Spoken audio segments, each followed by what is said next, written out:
Good evening, basketball fans. Welcome to Behind the Basket with me, Hunter, and we've got Francis tonight. Elizabeth could not make it. Got a new Game Changer member on the show, rocking some Game Changer gear. You can get yours on the website.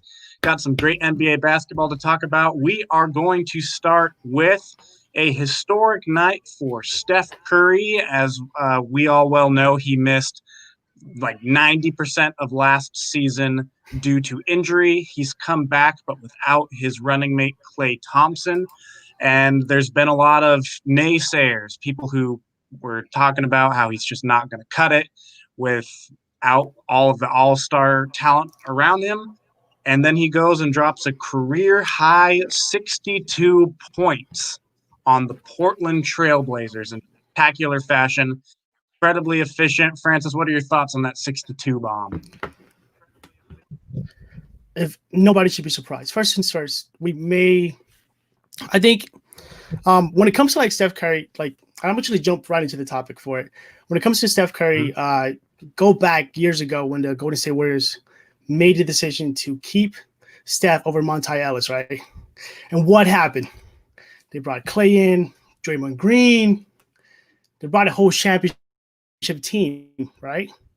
So one of the first people that was there was Steph Curry. So why do people think that he just went away? We get it. He was injured. He wasn't able to play.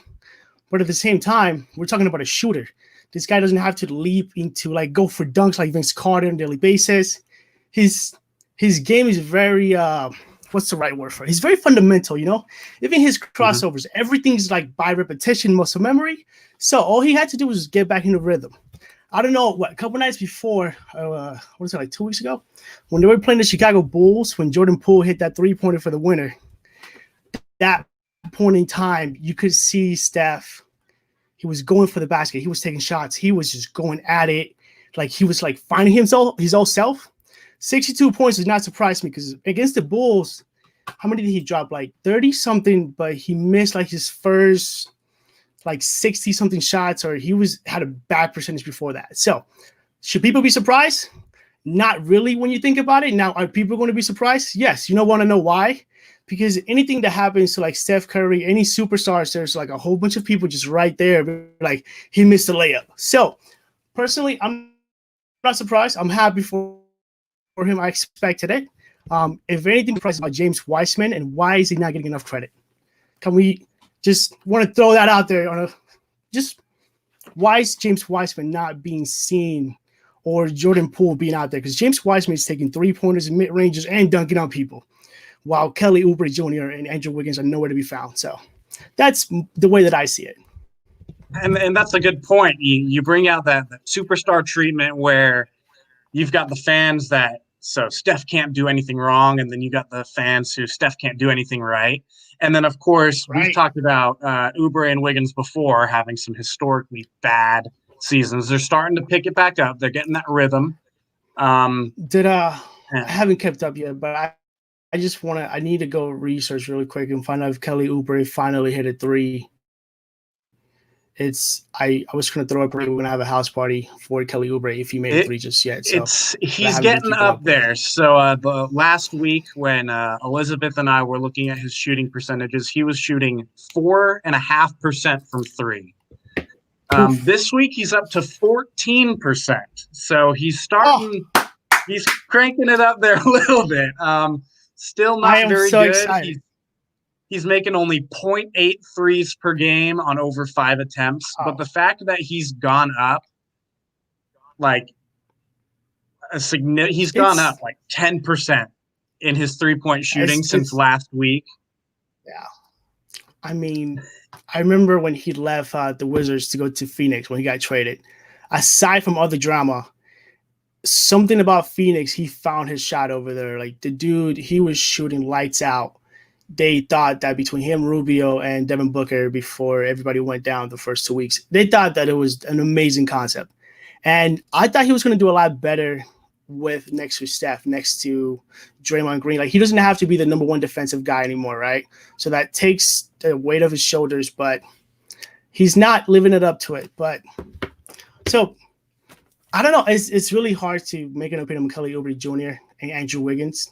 But then again, you have Steph Curry to bail you out. So does he really need to shoot like over 30%? Probably should as an NBA player. But if you have Steph dropping 62, just it's amazing. Like I saw it coming, like I said, when he was playing Chicago, because I watched like the whole game and I watched him struggle and just struggle. And then even on the last shot, that it looked like the play was for him. And then Jordan Poole came out of nowhere on the second cut to take the shot because Steph, they knew that of course it's going to go to Steph, and you could see like Steph's face like frustrated, but at the same time he was happy that Jordan Poole hit the shot. So should we be surprised? Kind of, but if I feel more surprising, we should talk about James Wiseman. We should talk about all the people that talked up Steph Curry to be like, hey man, you got this. Keep shooting it. Shooters will shoot, and all you have to do is shoot. And he kept on shooting, and then he scored 62.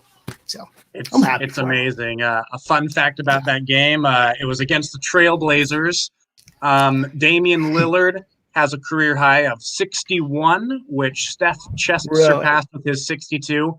Damian Lillard scored his 61 against the Warriors. So Steph just one-upped him after Dame dropped a 61 bomb. I don't remember exactly when. But, with that game and some others. I want to say like 2 to 3 years ago, I want to say. Don't quote me on that, but it was 2 to 3 years ago. And I'm pretty sure it was like one of the games getting really close to the playoffs. He just lit it up from like, it was a blowout game. And Dame just kept going at him. I'm pretty sure.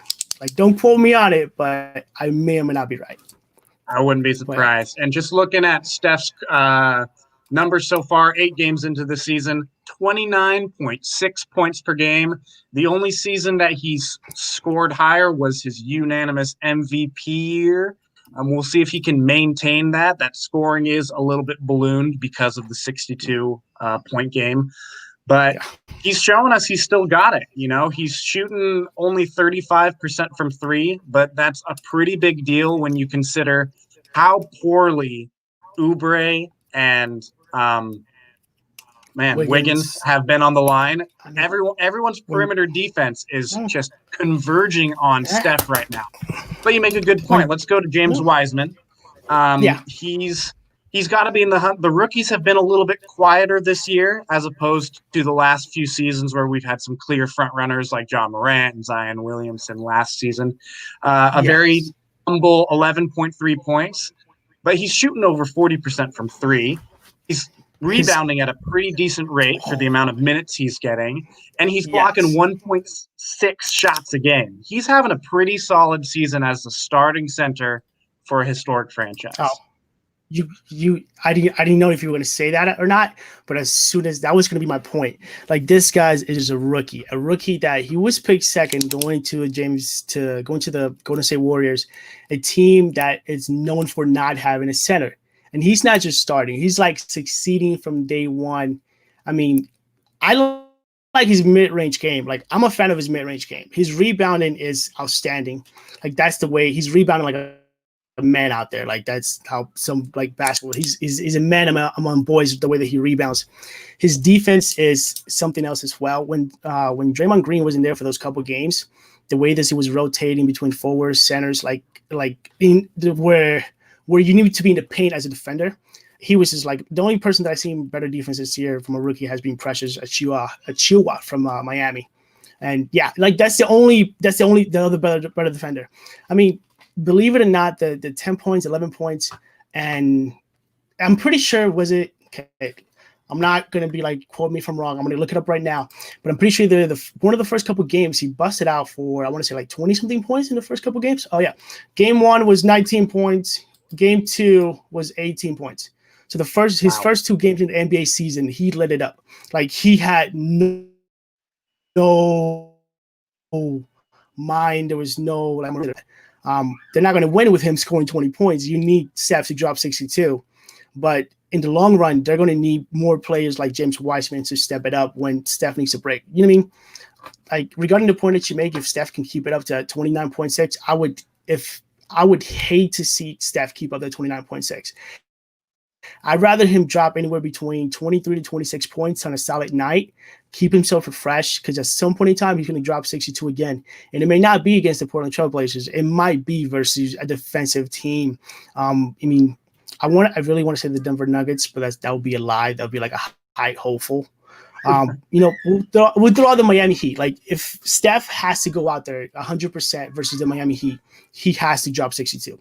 They have some of the better front court defenders. Tyler Hero, Duncan Robinson are shooters, and they're both of them are extreme lockdown defenders. So you need to keep Steph, 25-26 versus Chicago Bulls, the Trailblazers, smaller teams in a sense. So that way he can really give you all of it playing versus the Lakers, or I don't know. I don't want to say the Clippers, but I guess the Clippers are kind of up there in the Western Conference, right?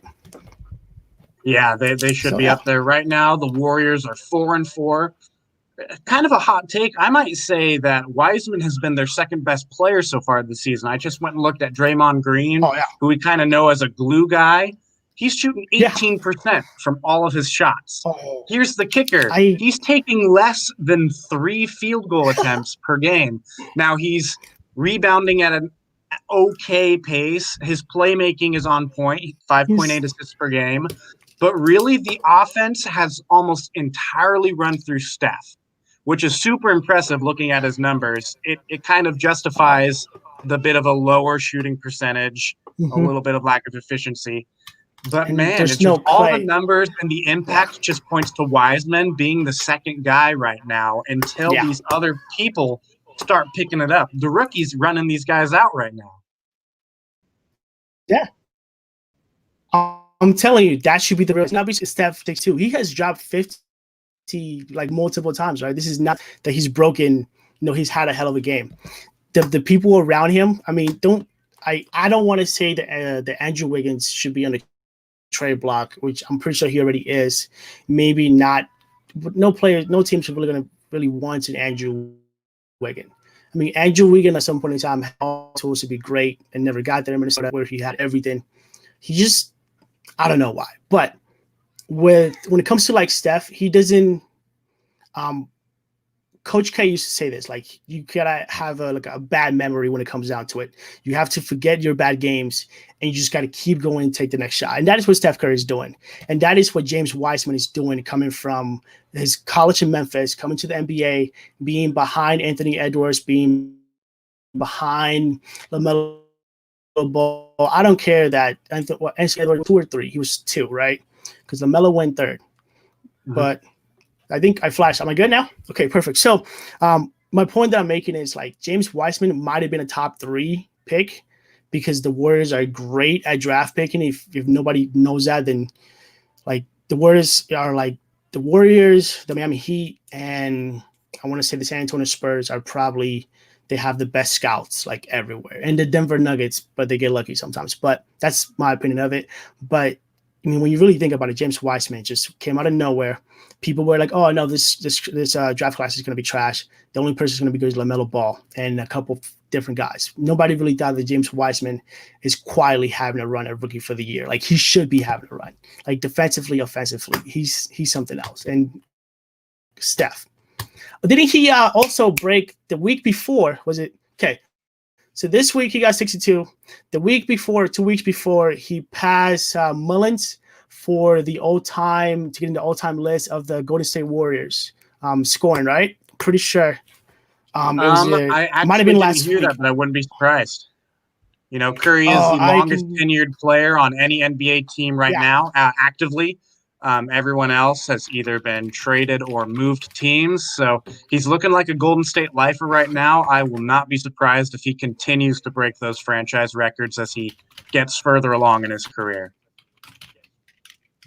I'm pretty sure that he has a good thing going on. And, like, I think the Warriors are acknowledging that, like, or when you have something good, you ruin it. You either ruin it or you keep it for as long as you can till you ruin it. Then you go throw it somewhere else.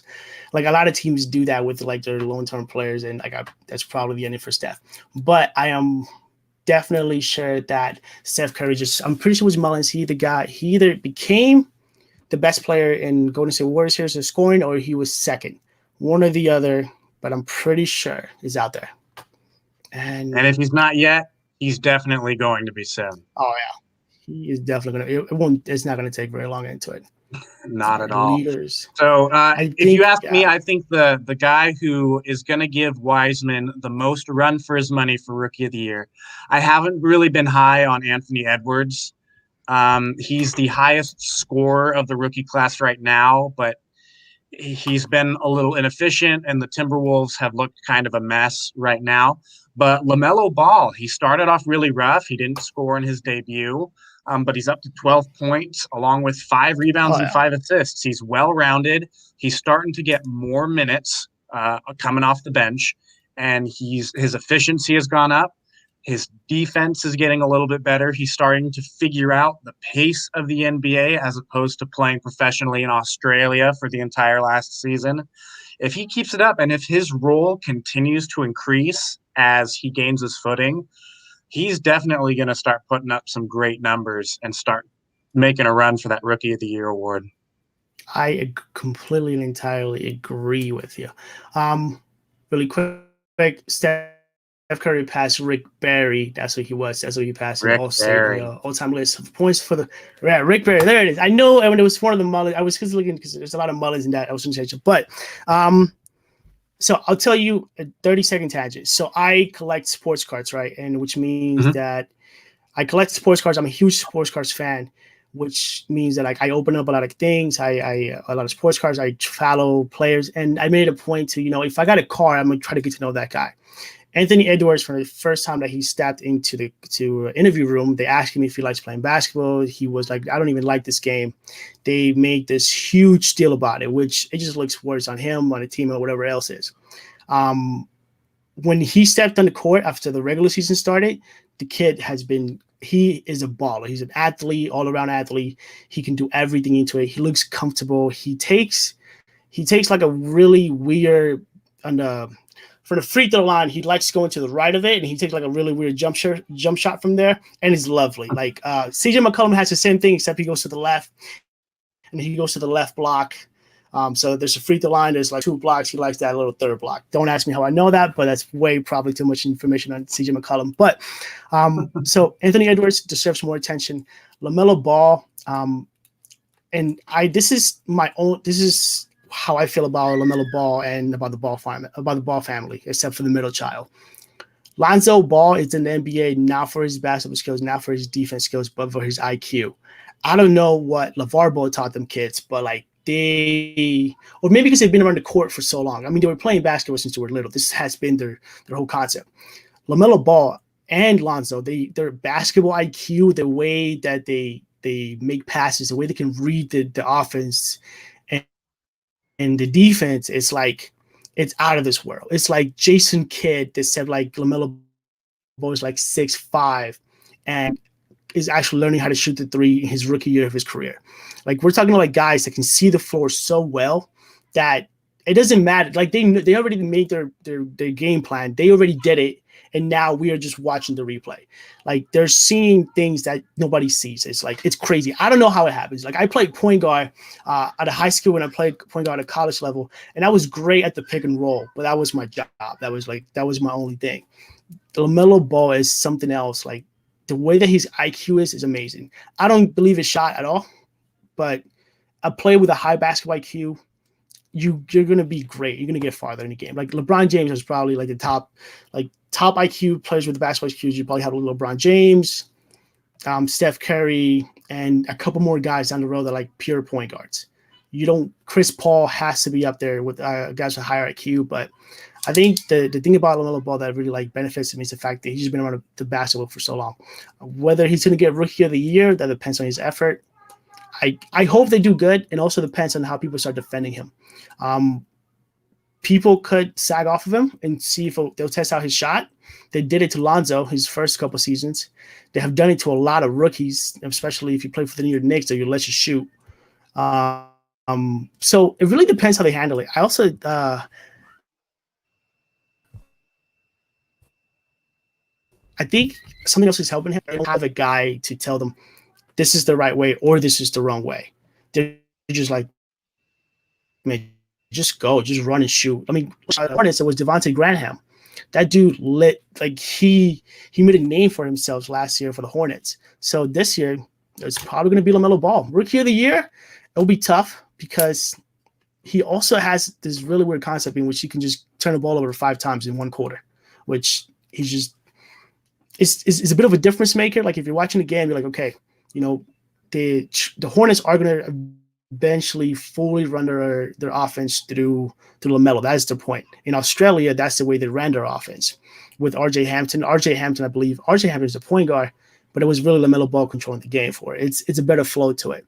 But it really depends what type of defense people are going to put on them. I mean, we're still yet to see them really perform in a sense. Like the Hornets have a really good team. We're 10 games in.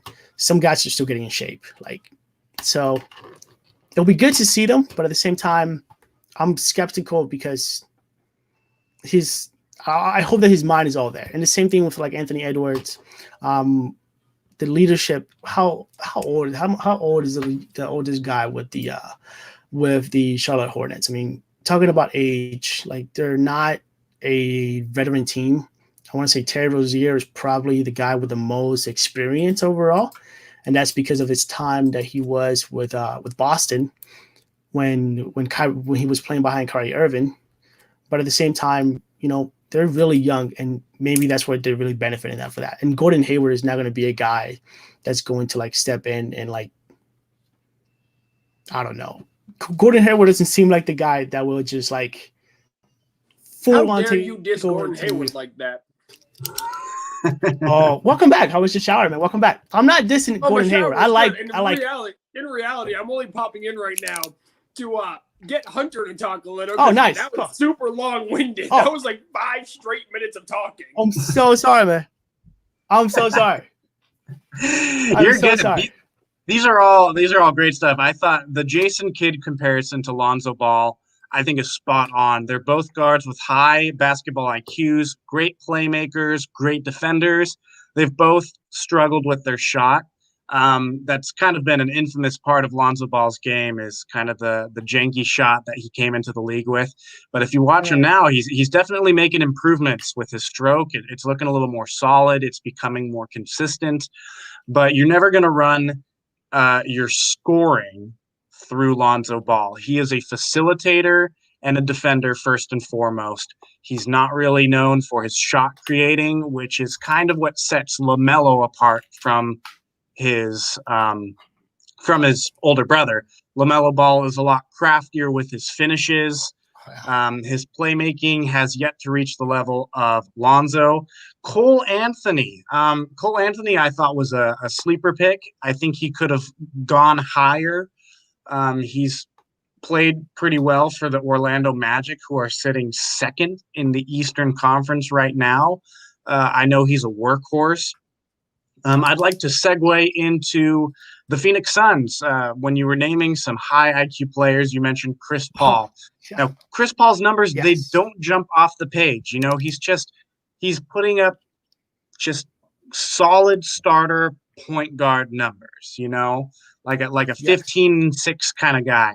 The Phoenix Suns have 7 players averaging double digits right now, and they're tied with the with the Lakers, the defending champion Lakers, at the top of the league through 8 games. And the thing about the Suns right now, not only are they super balanced, they currently have the best defense in the league. Their 102 points allowed per game is the lowest in the NBA so far. That is amazing things that the Suns are doing right now. Like, it is what they're doing over there. They're doing some great things for them. And I'm really happy for the Suns. One of my best friends, he's a Suns fan. And I tell him to enjoy the wins, like enjoy them. Regarding Chris Paul, he's a veteran. He's been in the league for like 37 years now. He knows that he has to play the first quarter and the fourth quarter. If you watch the Suns, he closes out games for them. It's not really so much Devin Booker. It's really like Chris Paul closing out games for them. So he knows he doesn't have to score. Regarding all the players that they have last year, that they have regarding all the players that they have such a balanced out, that's actually what Chris Paul do. When he was with the Thunder, it was like that. They had had 5, 6, 7 guys averaging in double figures. Chris Paul, he's a pure. Like we were talking about high IQs. Chris Paul is the guy that he'll set you up for your shot, and that's what the same thing he did with the Clippers. The same thing he did with David West at the beginning of his career.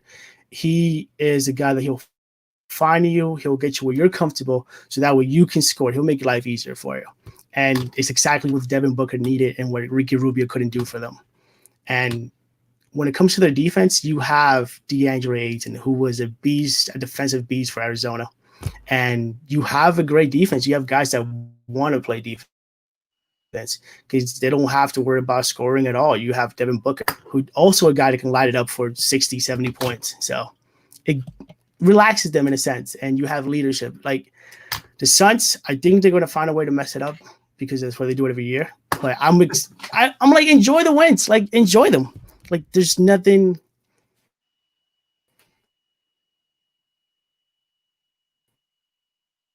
There's nothing negative to say about things. Slipping, it could backfire, but enjoy the wins. I like it. Yeah, I mean, it's definitely a great start for them, going 6-2.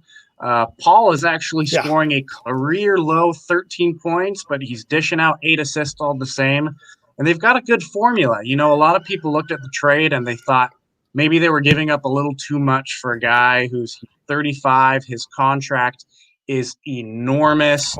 They're giving up some good young players like Oubre, Ty Jones, I think was his name. I might have butchered it, but Ty Jerome. Thank you.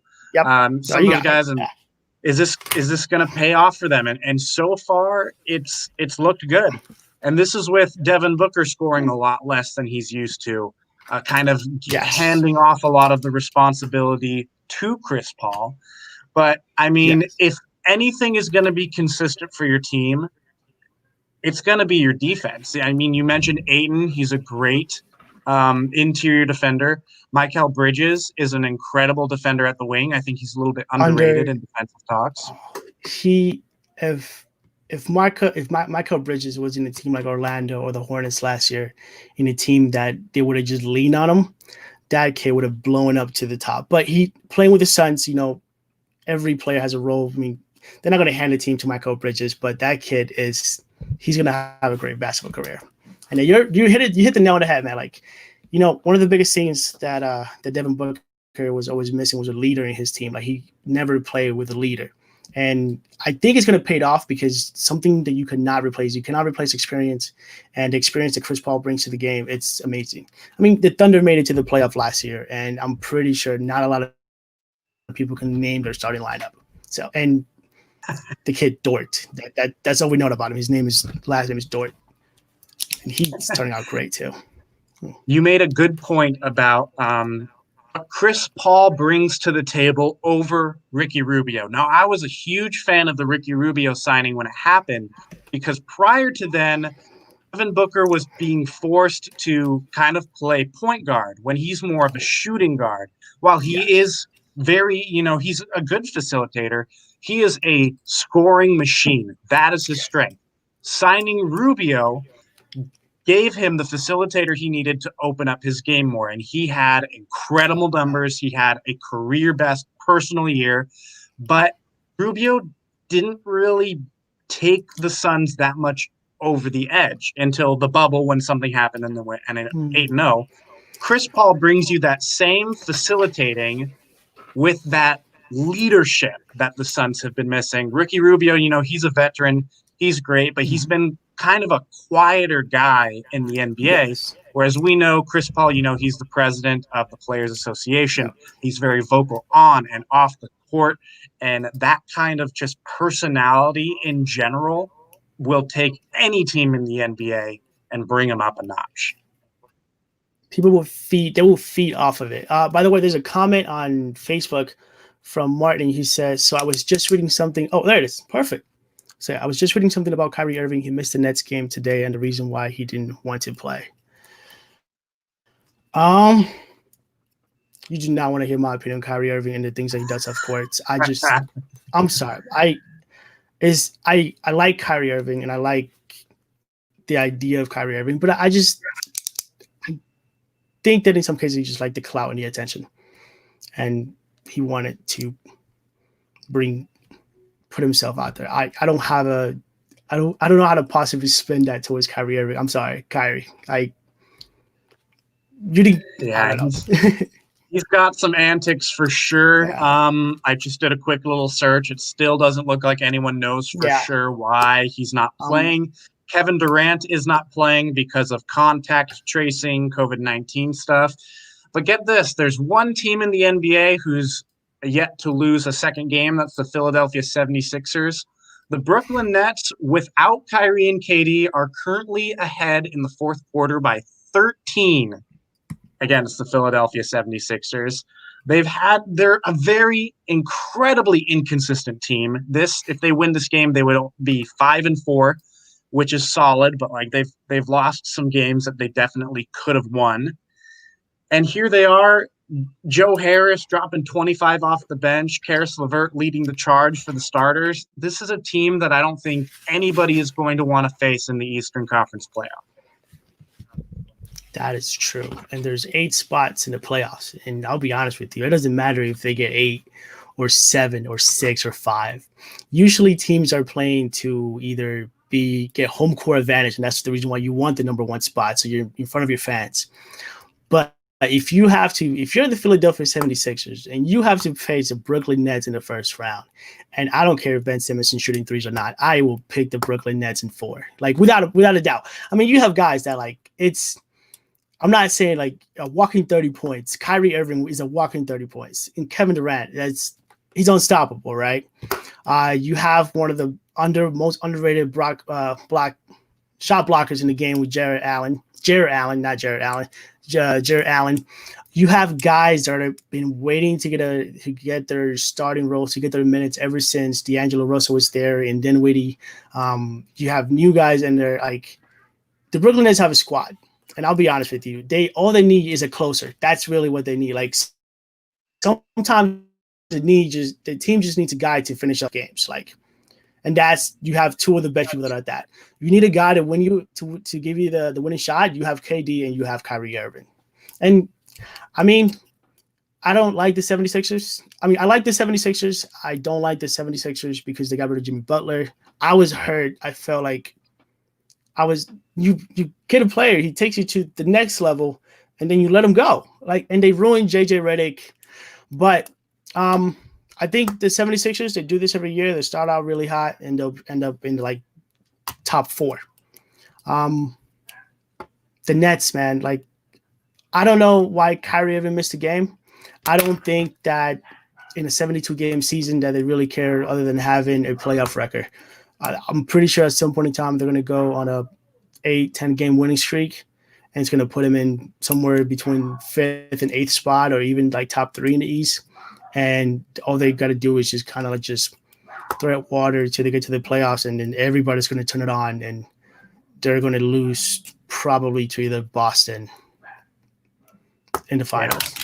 Yeah. And the thing about Brooklyn right now, they're making a lot of adjustments. First of all, Kyrie and KD haven't played with each other yet. They're still kind of learning how to play off of each other. They got a lot of different people from trades and free agency, Jeff Green, Landry Shamet, who are trying to also fill their role. And they just lost Spencer Dinwiddie for the season. So that's one less guy in their rotation. And they have a brand new coaching staff. Steve Nash and Amari Stoudemire are your coaches. They have never really experienced anything like this. That is a lot of stuff to figure out over the course of the season. So it makes sense that they're going to start off a little bit rocky. But the fact that they've had some dominant wins, such as what they might be putting on the 76ers today, that just shows how high their ceiling can be after 72 games. Their ceiling is – I may not be like a fan of Kyrie nor KD, but without a doubt, there are 2 of the top 10 best players in the game right now. And I'll go back to what I said before. You can hang into a team. You can have a team of 10 random guys, right? And they can hang in with the game. Let's try to work things out, build some chemistry. And at the end of the game, you're going to reroute to what you know how to do best.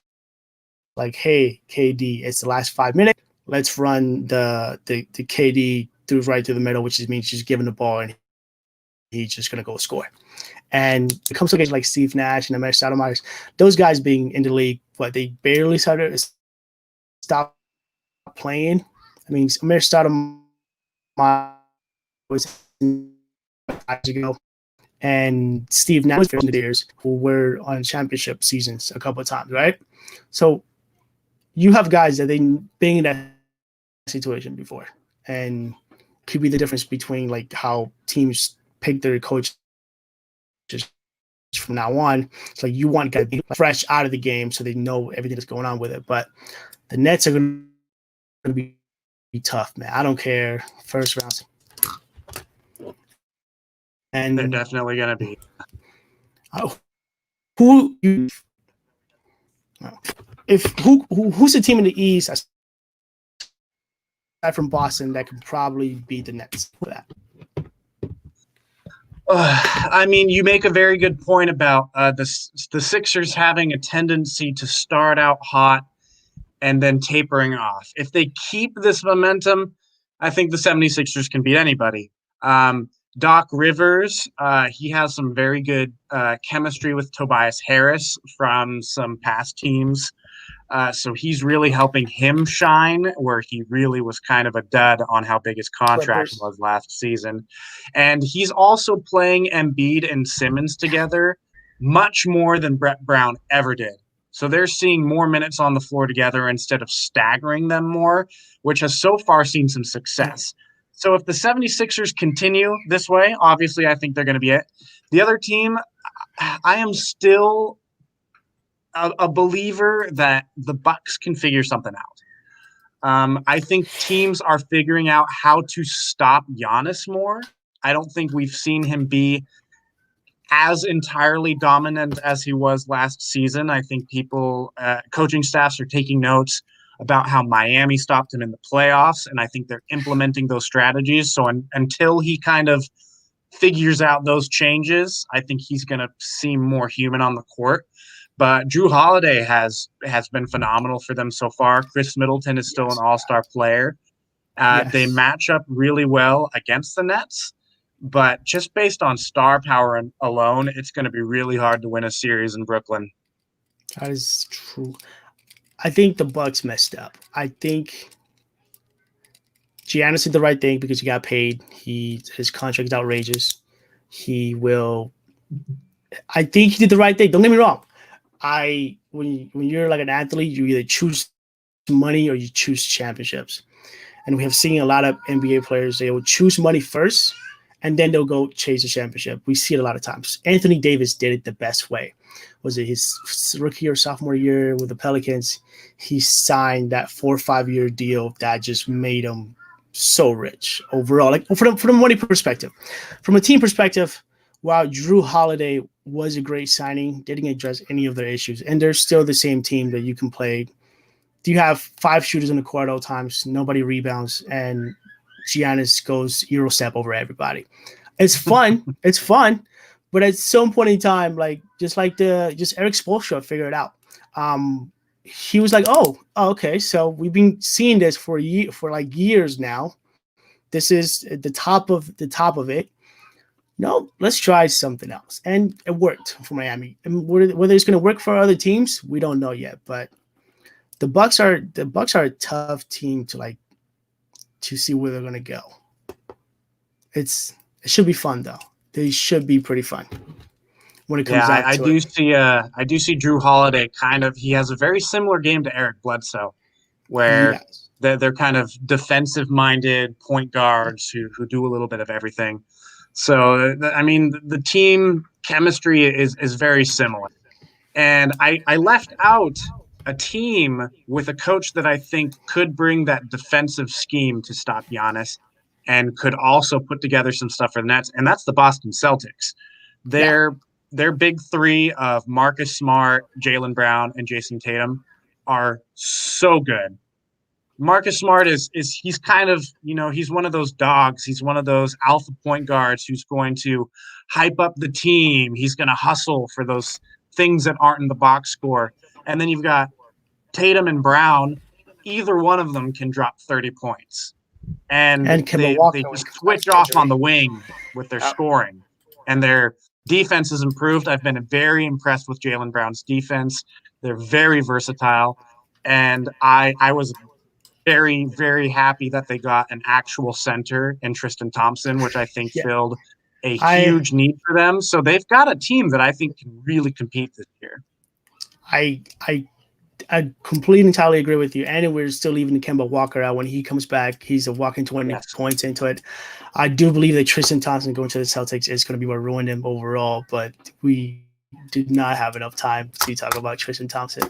I have a buddy of mine who's a Boston Celtics fan. We talk on a daily, and every day I tell him like Tristan Thompson is probably the worst thing to happen. I understand it on why they did it. They needed a center. They need a height. They need a guy that was flexible. They needed to upgrade from this cancer.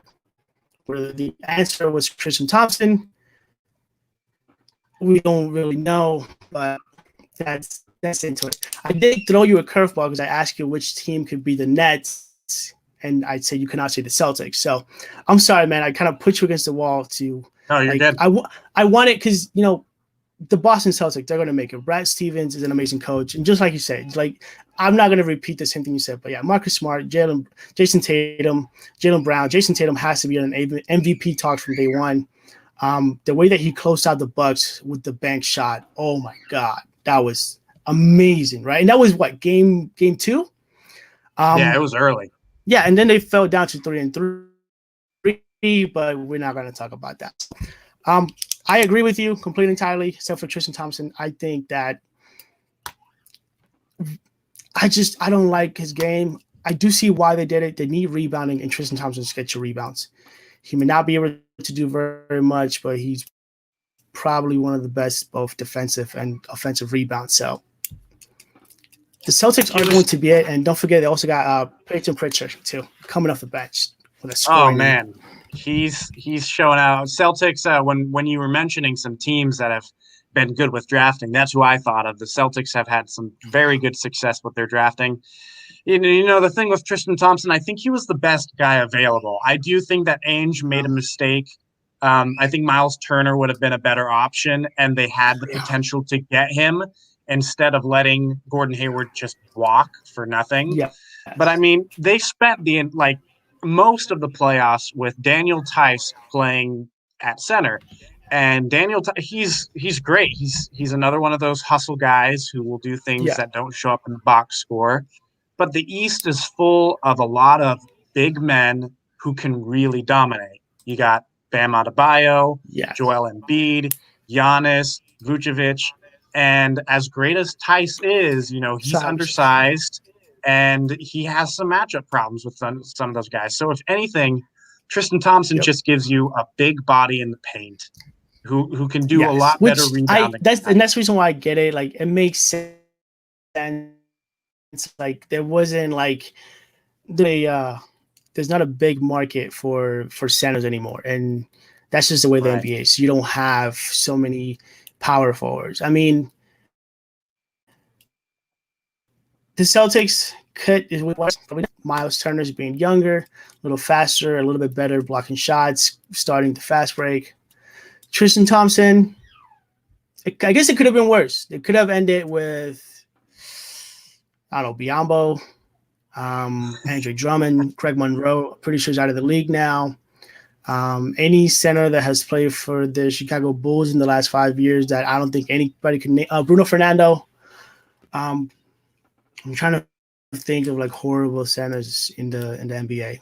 Damian Jones keeps missing between Damian Jones of the Atlanta Hawks and Jason Collins. I don't know who misses more layups or under the basket shots, but that's an irrelevant just point of it. But yeah, the Celtics, man. There's something else.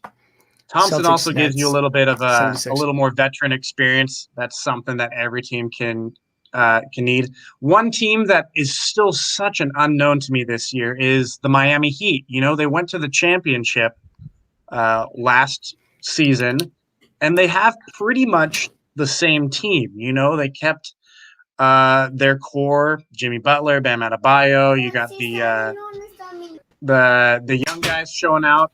Duncan Robinson is officially the fastest player in Tyler NBA Hero. history. 300 3-pointers in his career. Took him 95 games. Second place, Luka Doncic and Lillard are tied at 117 games to hit that mark. But the Heat are struggling. They're only 3-4 right now, and they just don't seem to have the same mojo that they did in last playoffs. By the way, Tyler Hero, Duncan Robinson, like the way that he got, I think last year everybody kept talking about how Duncan Robinson only has like one dunk or like 2 or 3 layups compared to every 3-pointer he shot. Like the dude is, shooters will always shoot. The problem that the Heat are having is not a personnel problem. It's not a coaching problem. It's just a confidence problem, man. Imagine being at your all-time high, and like in the bubble, outside of the bubble, in the bubble, they were on fire. Like the Heat were completely entirely unstoppable. And then they just hit a wall called LeBron James that put him way back to reality. Like I love the highlight of Tyler Hero like smirking at LeBron and smirking at the cameras, because that is when you're at your all-time high. That is, you are at the top of your game, and then you hit a wall of LeBron James, Anthony Davis, a hero in Rajon Rondo out of nowhere, and it kills your confidence, because it doesn't matter like what happens. That's still, what was it like? It was 3 months ago. That didn't happen last year. It didn't happen last season. That was 3 months ago, right? We are still fresh of the bubble. Like when those guys step into the court, they know what happened. And I just think that's what's going on. I don't think that the Miami Heat will have a problem. I think they will pick this back up. They have great coaches. They have great players. They're tough. And this team was playing 3 months ago. Like they were one of the toughest teams. They don't take a night off. Like if you play against the Miami Heat, they don't take a night off, and it shows with the players that they draft, the players that they pick. Kendrick Nunn, also, he was injured. Now he's coming back. He came back to the bubble, was picking it up, and then he had to stop playing basketball again because the season was over. And just got to give him time. Like how will you feel if you just got all your dreams crushed by LeBron James and Rajon Rondo, who would ever thought it would be Rajon Rondo in the Lakers jersey winning another championship? Like, that would have never crossed my mind. Like, the way that he played with the Celtics for the beginning of his career, when they won those championships with Paul Pierce, Ray Allen, Kevin Garnett, the way that he led them, the way that he was like an all-time Celtics. It's incredible. But I just think the Miami Heat it just hurt, man. It must hurt out there. Like, yeah. I feel bad for the Miami Heat. I would have been happy if they would have won. They have an amazing team and an amazing coach, and Eric Spoelstra is always underrated. Oh yeah, they had a wonderful playoff run. Definitely underrated the entire way. A lot of people weren't really banking on them to do the things they did. Maybe I would love to see it, but hopefully they start picking things up. I think one thing that's a little bit underrated, and the Lakers seem to be handling it a little better, but they also had some much bigger acquisitions that I think have helped them with that. It's just the amount of rest. This was the shortest offseason in NBA history. Those two teams that played in the finals, the Lakers and the Heat, they only had a couple of months to try to, kind of calm down. And for the Heat, mentally losing the finals, that's going to do a number on you. And then turning around to start playing regular season games again with travel added into the mix once again, which is a whole logistical thing in and of itself. So as the season goes along, hopefully these guys can start picking it up. We mentioned earlier their rookie Precious is looking quite solid for them so far. Very efficient. Solid defender already, and it just adds to this young core. Bam Adebayo is only 23. Yeah, you have him, Hero, Robinson, Precious, all these people. They have a very good core to build on for the next several years. Yes, that is. By the way, speaking of a team that is also on a beat down, I think the Denver Nuggets are also suffering from the same thing that the Miami Heat are suffering. Jamal Murray, I don't want to take any shine from the Miami Heat kind of topic of conversation, but just a quick light on the Denver Nuggets. Jamal Murray 360 layups that he did in the bubble are unbelievable. Like what the guy display, how they went all out, and also another team that ran into a wall of LeBron James, right? Like maybe at fall right now we should all be blaming LeBron James for I don't know. Yeah, so it's just I mean look at the Nuggets also, whether 3-4 now, barely getting back up into it.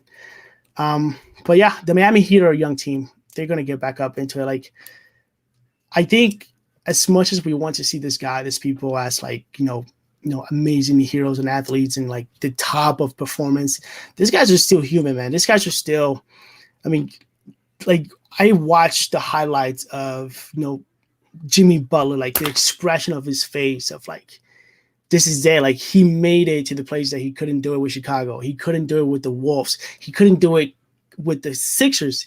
And now with the Heat, and he's taking all this backlash because of his attitude and the way that he plays. And he's like, he's the toughest guy in the park, right? And he just, everything went down. Like, you can't help it. Like, they're going to get back up. Like, Duncan Robinson is just killing it. Tyler Hero is something else. Dragic, I think, I want to say that did he get injured again? Or what happened to Dragic? Something happened to him. But I think Dragic went down. He's coming off the bench now. But I thought something happened to him. But he's just not all there either. Like, you have guys. It just takes time. And there's nothing wrong with that. In my opinion, the Heat are going to be fine. The Heat are like the Nets. Do you really want to face once they get the confidence back? Who really wants to face a fired up Heat team? I mean, if you look at the top, like for example, if the playoffs started right now, we'll take Cleveland and Cavaliers out. We'll put Brooklyn Nets at 7, and we'll put the Heat at 8. With the Philadelphia 76ers, would they really like just cruise through either the Heat or the Nets? Would the Orlando Magic just sweep either of those teams or the Pacers? So just takes a little bit of time, in my opinion. It's really hard to tell, but we hope for time, right?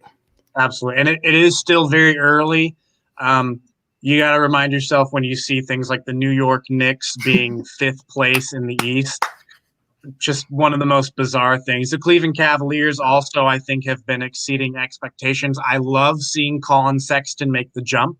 Yes. I've been a fan of his. I think he's got the mentality. I think he's got the skill set, and he's starting to break out.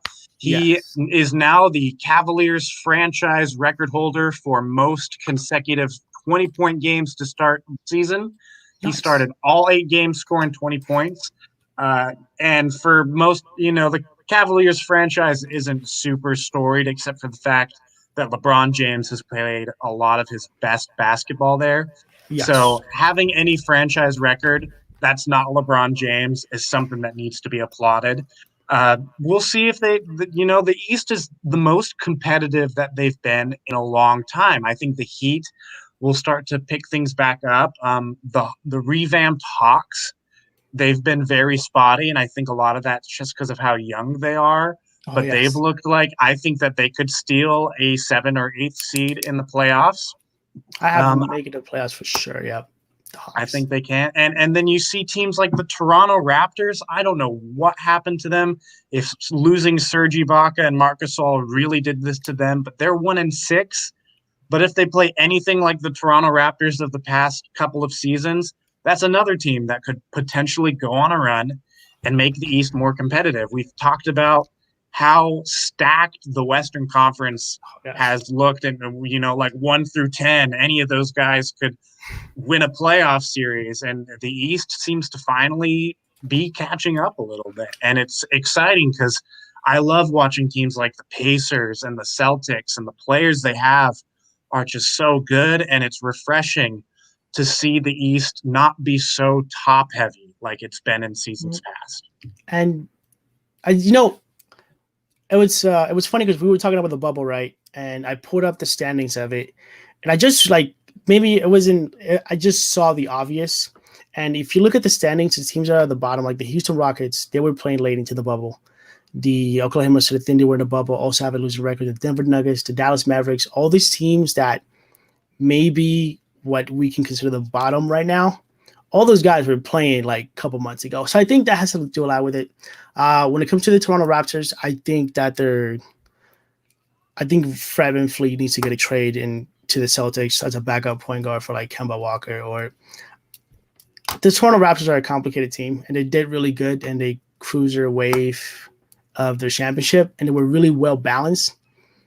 I do think that's taking out Serge Ibaka and Marcus Gasol, who are not like, I don't think they're like name brand players, but at the same time, they offer you something that's they separate themselves from the pack. Like Serge Ibaka has been a stretch centers before, as stretch centers were cool. Marcus Gasol is almost like a point guard before Nikola Jokic made it cool to like, pass the people and pick rolls. Like these guys have been doing their jobs for years without getting much credit. They do little things that sometimes they just show up on the stats. Sometimes they don't. I mean, Serge Ibaka had to guard LeBron James from year to year, but there goes your best defender. And now you have guys like Pascal Siakam and guys that are still young. Like Pascal Siakam has been a brand name for, I think this is his third or fourth year being a brand name. Mm-hmm. And Kyle Lowry is pretty much barely even mentioned nowadays. What's his name? Powell. He's a spotty shooter. Fred VanVleet, he's like a fan favorite. So I just think the Toronto Raptors need to just hit the reset button and enjoy your wins. You guys had a great time, and cheers it up, break up the band, and rebuild. Yeah, Siakam's had a very rough start to the season, which has been unfortunate, but he chest dropped a 30-point game not too long ago. VanVleet did as well, so hopefully Nick Nurse has been phenomenal with his coaching the past couple seasons. That they should have the personnel. They've got the coaching for it. We'll see if they turn things around. And like I mentioned, the team that I'm very interested to see if they can maintain is the Knicks, and I just don't get it. And something I really don't get is just how dang good Julius Randle has been during this stretch. He's averaging 23 points, 12 rebounds, 7.4 assists per game in the 8 contests. According to Basketball Reference, he's leading the league in minutes per game right now. He's been pretty darn efficient as well on all 3 levels.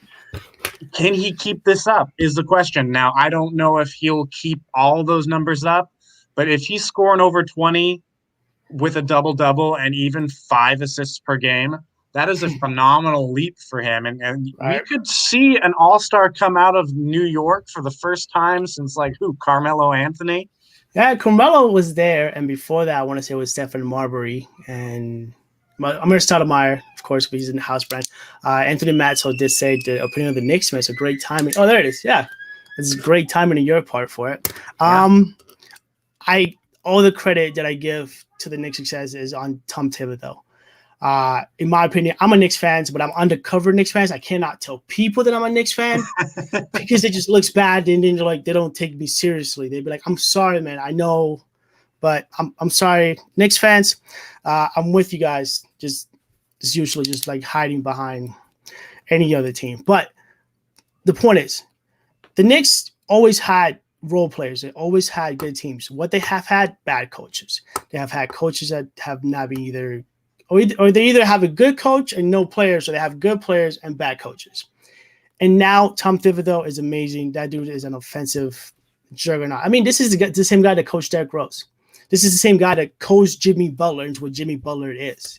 This is the same guy that had DJ Augustin averaging 20 points, and the same thing with Nate Robinson. You're giving Tom Thibodeau a whole bunch of young guys that have lacked real leadership from a coach, like a real coach. We're not talking... no offense to what's his name, Tyronn Lue. Tyronn Lue's not a real coach. Tyronn Lue has played. He's not a real coach. For Tom Thibodeau, he's a real coach. Tom Thibodeau made Chicago a house brand for years. So you're giving him young guys, and you're like, hey man, everything that you learned from Derrick Rose, Jimmy Butler, here it is. You have RJ Barrett. Probably should be playing small forward, plays a point guard. You have Julius Randle, who plays power forward, center, but he runs the floor with the left hand. It's just seeing guys unseeing things, and Tom Thibodeau is out there just exploiting their strengths. I'm happy for the Knicks. I don't want to talk about the Knicks because if the Knicks, I talk about them, they're going to do bad. Obi Toppin was a great choice. I don't want to talk about the Knicks. I feel like I don't want to jinx it. I'm happy for them. Like I'm legit. I'm collecting RJ Barrett cards. That's how happy I am for them. But good stuff. Yeah, we'll just one last note to end the show. We'll just one more thing about Thibodeau. You know, he had a lot of success with those Chicago teams, a lot of iconic playoff series. And if I'm not mistaken, he was also the coach with Jimmy Butler with the Minnesota Timberwolves, who brought them to the playoffs for the first time in, I don't remember how many years, a long time. Yes. Like way too long. And he was able to do that in his short time there. Yep. He's a coach. And I would love to see him continue to do great things, especially with these young guys. You know, I loved watching Randall play when he was a Laker. I saw he's got very good package to be a modern day power forward. And it's great to see him actually being able to use that and to be able to have a system that brings out the best in him. But that is all the time we've got for our show today. Thanks for joining in, everybody. We try to do this every Thursday at this time, 9 p.m. Eastern. Be sure to follow the Game Changer Sports Network on Facebook and Twitch so you can catch this show and all the other ones that we have planned throughout the week. We'll see you guys at